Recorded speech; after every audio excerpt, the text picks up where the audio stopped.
పాడుపడ్డ హవేలి, ఎందరో చచ్చారు. Mask man అంటావు, నేనంటావు. బాగా నాటకాలు తెంగుతున్నారు ఇద్దరు.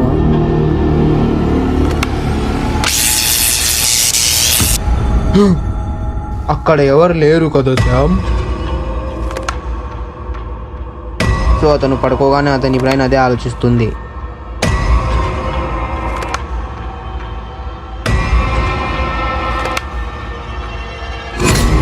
చెప్పు తెగిపోద్ది నా కొడుక, 3 నెలలు అవుతుంది వడ్డీ కడతా అని చెప్పి. అవును శామ్, నిన్న నువ్వు చెప్పే వెళ్ళావు కదా. ఇక మొదలెట్టు మాస్క్ మ్యాన్ అంటూ. దయ్యాల కథలంటే ఎవరు ఇష్టం ఉండదు.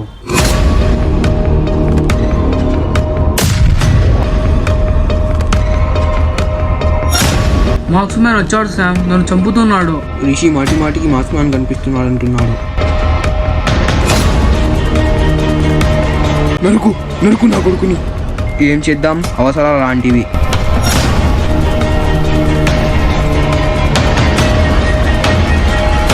ఎక్కడ ప్రశ్న మొదలైందో సమాధానం అక్కడే దొరుకుతుంది.